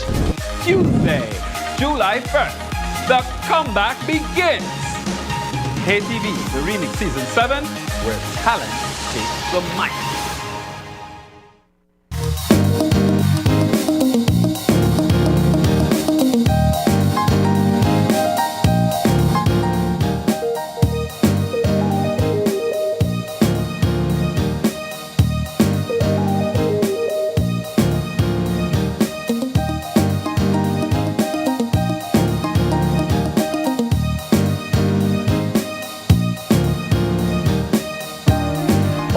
We are moving things along, and just before we jump into our Devil's Advocate topic, we did want to give you a weather update on what you can expect today, courtesy the National Meteorological Service. So let's get to the eye on the weather.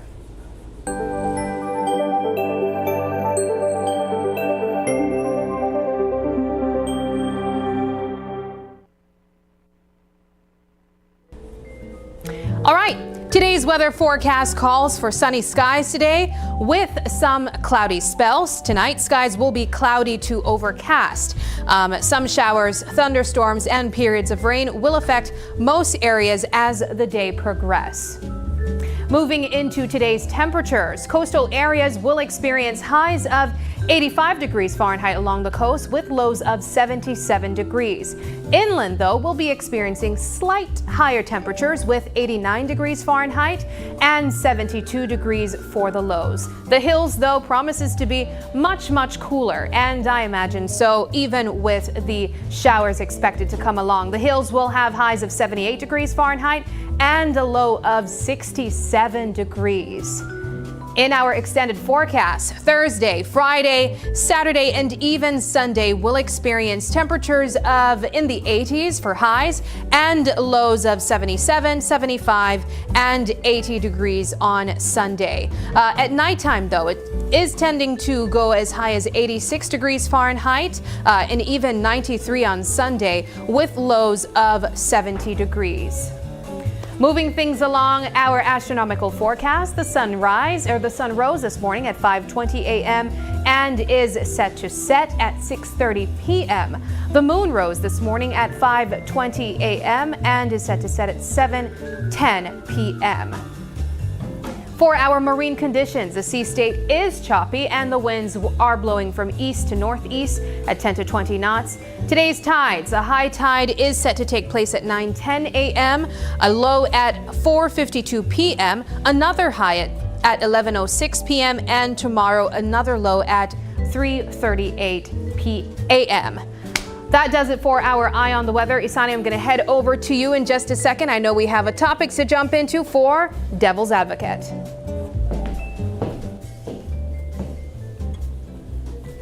All right, so we're going to be discussing, Sabrina, what we initially started off our show with this morning, the idea of taxes and whether or not this list should be published.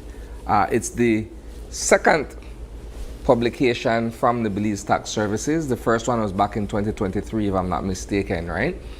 And our debate topic is whether or not this should be made for the world to see. Yeah. And it's very controversial, right? Because some people will argue yes, and some people would say no. Yeah. Now, we're on opposite sides of the argument. Unfortunately, we are. You are arguing for, and I'm arguing against. Yeah. So let's go with you I'll begin first. with the easy one. I think it goes without saying that this is public information. The importance of publicizing any type of financial transaction where the government is concerned promotes transparency and accountability. There's also the protection of integrity and public finances, as I mentioned. But I think more so than anything, and this one might be a little bit on the controversial side to say, but I think it encourages voluntary compliance where payment of taxes is concerned. Nobody no want to get on a list and be embarrassed that they were not sharing or paying their taxes. And so by having this list out in the first place, I think it is going to encourage people to clear their debts with the Belize Tax Department. Fair enough. Fair enough. I would argue against, and again, this is solely for the purpose of our debate. I would argue against simply because, one, I'm questioning the effectiveness of blasting me on social media or in the media or what have you. I say that because I think of all the times that I used to read the newspaper and JLs used to publish this list of all the Malpagos, right? And admittedly, some people probably felt ashamed that their names were there. Yeah. My question is, after publishing that list, did you really collect all those monies that were outstanding? You don't think the embarrassment pushed that fee? I don't know. But here's another thing, right? Yeah. Here's another thing. Perhaps there are some businesses and business owners who have legitimately reached out to the tax services to see how they can work out something. Yeah. And if it may not have been amenable and they decide, okay, you know what? Let's get the courts involved. Do you still need your name published in that thing? Case in point, Andrew Munnings. Yes. Yeah. And from my understanding, it's the same thing with Gwen's Kitchen, right? They are going before the court with the whole thing, right? do they need their names to be published out there still? Yeah. I would want to think that while I may not necessarily be for or against, it's the method of choice, I would describe it as such. But if someone has reached out to you and say, you know what, I respect the fact that I, yes, need to pay taxes like everybody else, but I have a problem with the structure, the calculations, or the method you're using. All right, doesn't mean that I won't pay. I'm simply saying to you, let's revisit this arrangement. Perhaps have the court decide on how to move forward with the case. Do I still need my business out there? Yeah. It's different than if you have made an attempt to reach me in all possible forms. You've sent me letters, you've called, you visit my location, and I'm completely non-compliant. Then you could light me up. You could, you could safely say, well, I don't try everything with you. So, right? So I believe that to a certain extent, this can be dealt with quietly, as opposed to exposing someone. No. Admittedly, I kind of wishy-washy on where I stand. I won't even lie to you guys. I'm a bit on the fence with it. I love it. I love the honesty. Because how do you tell the person who owes the most amount, you know what, man, when you are going to pay me, and that person perhaps just keeps ignoring you, and it reached the 8.7 million. We see you the party in Jai life. Yes, yes. So that, admittedly, I'm on the fence with that, right? So this would be my question, and I'm not sure, perhaps someone in the comment section can confirm this, but do they go about publicizing this list every year? Because if we look at the list that was issued out, we're not talking a little $5,000 or a little $10,000 either. We're talking hundreds of thousands of dollars. And so millions, this is for even millions. This is for a period of time. Yes. So they're not like, I don't know, Isani. But here's the thing, Sam. I don't know, here's Isani. The thing, right? If you're ashamed way, shame all away. Not just shame 12 away. You know why though? Because there are thousands of businesses in operation in Belize, right? And not all of them may very well be compliant with their taxes and what have you. So you can't publish part of a list, which is what I alluded to earlier when I said it's a microcosm of a bigger picture. Can't just publish part of the list, and you have all of these other big companies and small companies who are equally at fault for not paying their taxes or not paying their taxes on time. So you say, shame Johnny, we owe the government $100,000 or $1 million, and shame Jenny, we owe her $5 too. If you publish the list and you light up all our light up all our Don't just take 16 of us. You know what, Isani, I'm going to meet you in the middle here. I think we've been hearing from persons commentary about other ways and other businesses that have been spared. I know some people are asking about real estate owners where taxes are concerned. Excuse me, where taxes are concerned. If you own a rental property, say an apartment building, do you go about paying taxes for that? There are people that feel like, you know, the small man on the ground has to pay a lot of money to the government with taxes, and there are other people who have found little loopholes to walk out free. And that's an interesting point to raise, Sab, because part of the question when you talk to the average person about taxes, either income tax or business tax, is the idea that they believe that those who are well-to-do, those who are more profitable, get a leeway versus the small man. That's always the argument, right? Why? This one that they get away with murder, with all of the taxes where you know the pay and so on and so forth. But we, the small man, when they try to make a living, have to pay all of this How do money. people go it's about always the argument? And we go right back to what was our initial conversation this morning. How do people go about or go around that? What has, I mean, we know that that's illegal, but there are people who have chosen to take cash over deposits simply because they feel they don't even understand the system in the first place to even go about filing taxes. And I've seen it firsthand. How do you track that as the Belize Tax Department? The man that goes and does the yard cutting but get paid cash. Precisely. And here's the thing, right? So our systems have evolved considerably over time. There was perhaps a time in the past where most, if not all, transactions were hand to hand. and you get a receipt if you're lucky enough that someone has a receipt book and they give you a receipt for that transaction. We've moved from that, which is physical, to the electronic or the digital space. Yeah, cashless. Yes, where we're cashless, but everything has a digital fingerprint or a paper trail, so to speak, right? Now, come back to what you were saying. If I hire my yard man, he charges me $50 to do my lawn and my garden and what have you. I got $50 cash, voila. Yeah. Right?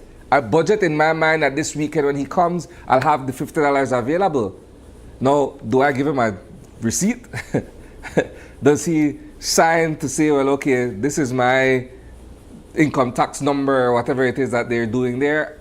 Most Highly people unlikely. don't do that. Yeah. Exactly. Highly unlikely. But the onus is upon that individual to be able to say, look, okay, I've earned $50 off of this one property, but I'm doing 5 properties this weekend. That's $250.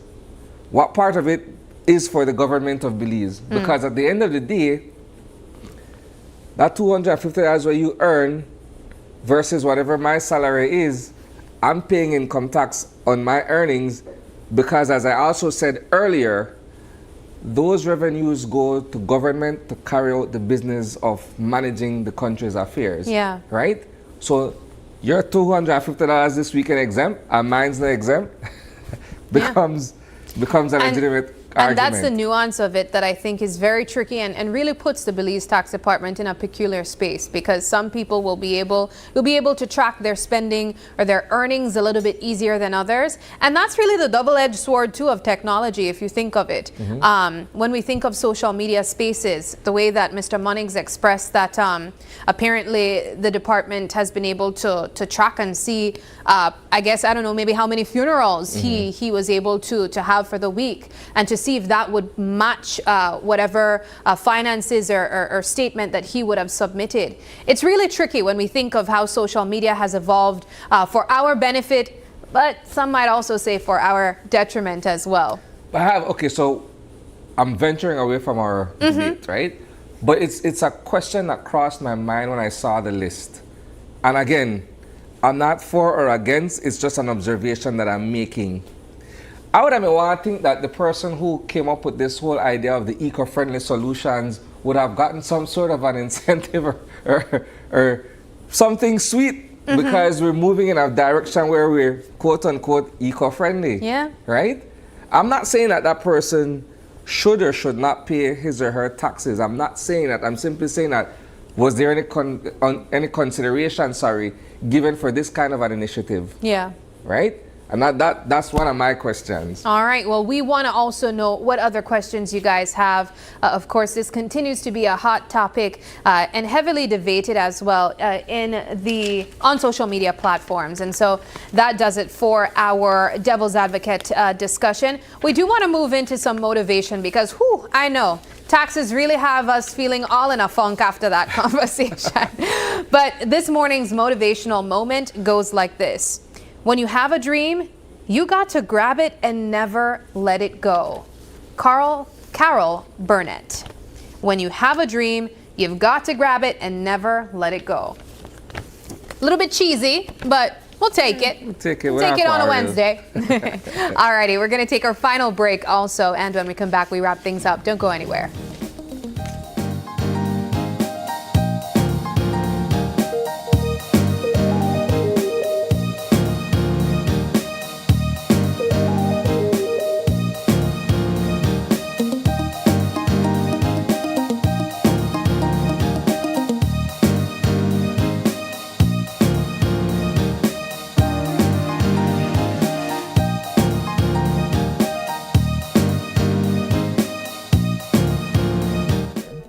Are you on your phone right now, scrolling on social media, listening to the radio, or watching TV?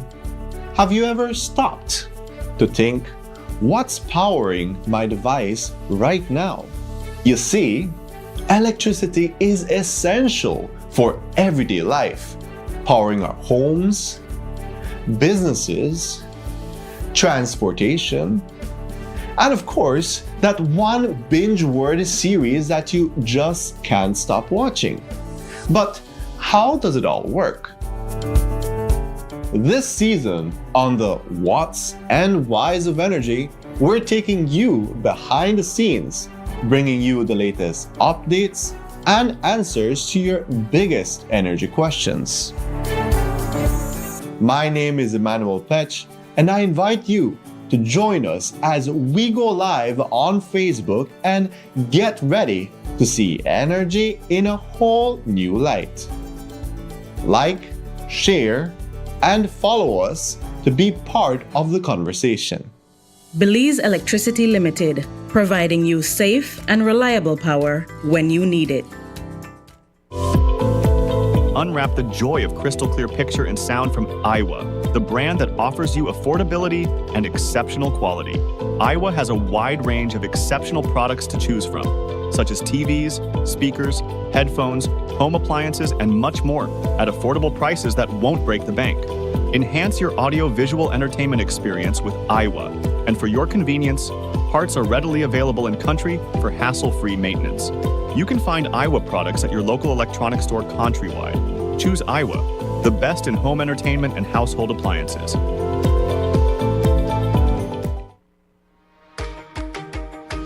In our world that's always changing, one thing stays the same. Our promise as Smart Belize to keep you connected. Connected to the moments, the people, and the future that matter most. With every new tower, our service upgrades, and every new smile, we're keeping our promise in building more than a network. We're building a future, a family as Smart Belize. From Punta Gorda to Carrizal, we are here not just as a network, but as your partner in progress. We have grown significantly over the past 20 years, and we just keep growing. Thank you for placing your trust in us. We remain dedicated to providing meaningful connections that bring value in every way that matters to you. We continue to bring people together.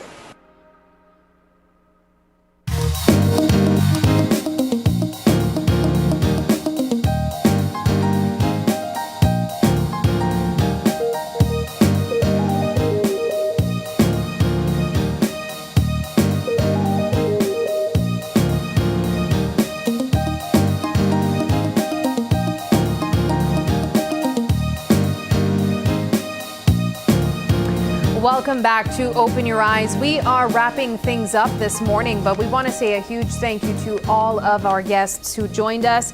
We also didn't get to share this one with you, our cultural phrase of the day. And I really want to share it because I haven't heard this one before, Isani.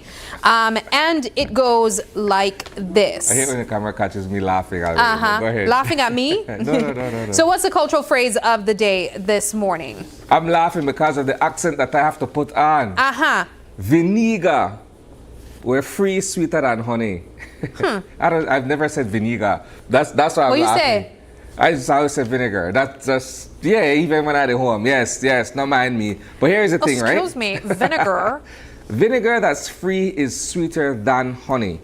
And we don't have anyone to bounce that expression off, so we have to share with our viewers what it means, right?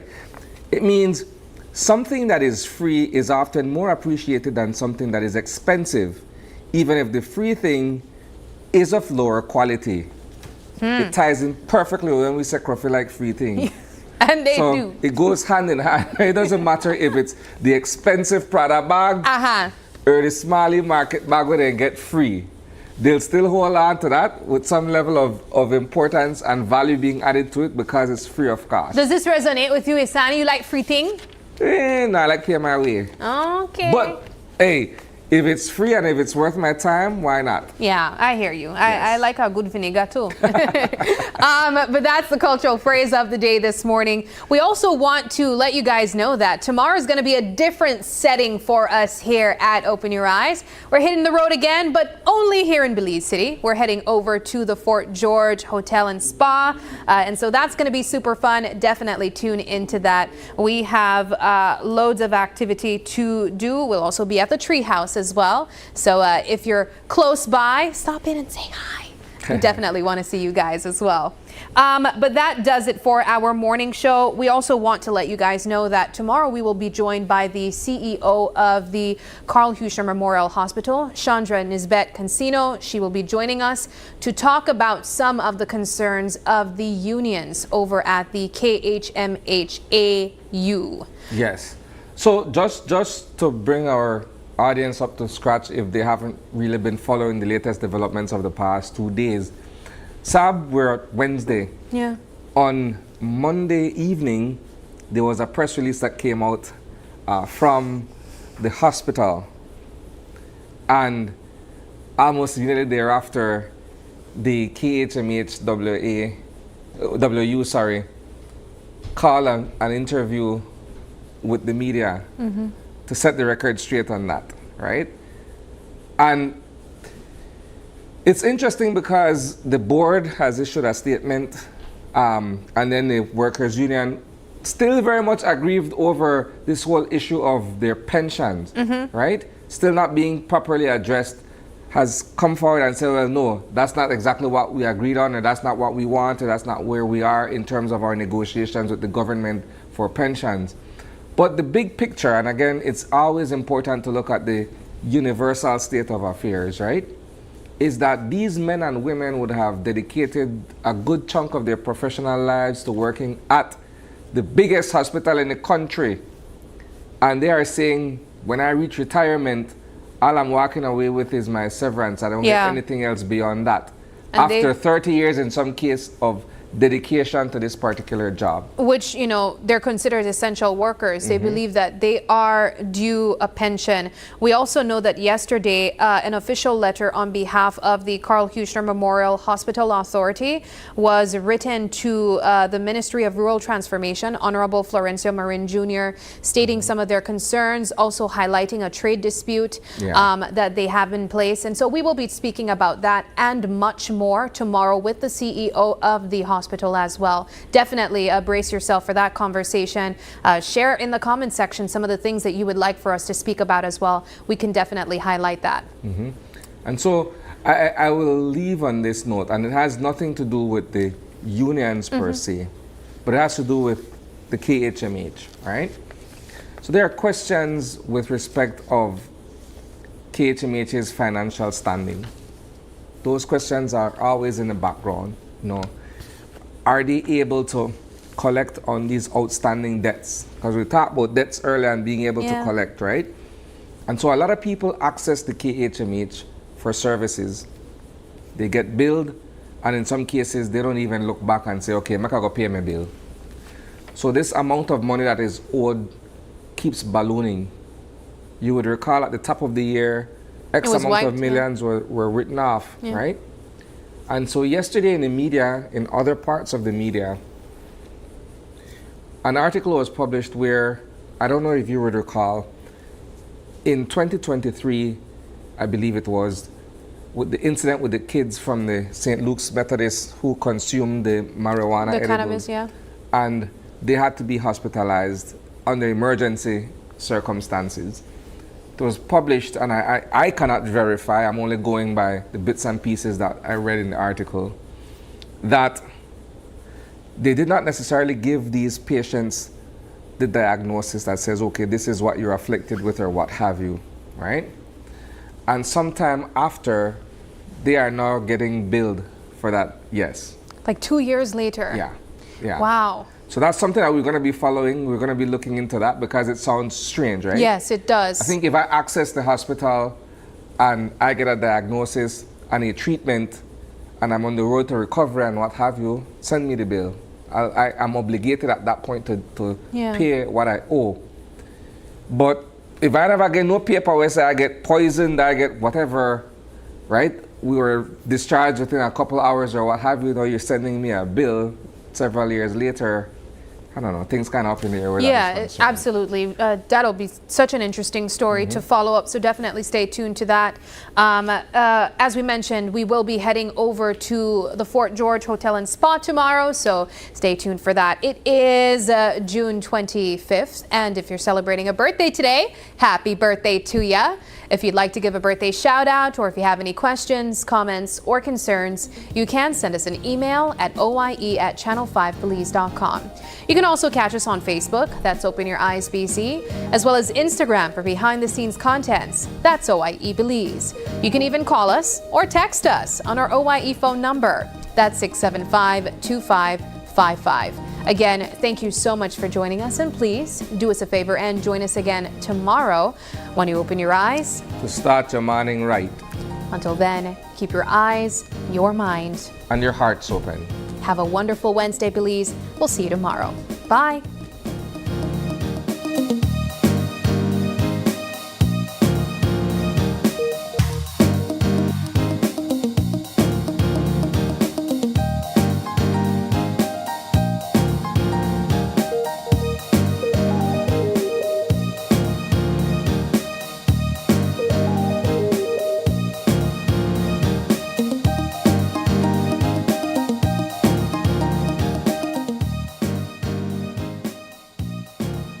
Open Your Eyes was brought to you by the Belize Bank, our country, your bank, and SMART, bringing people together.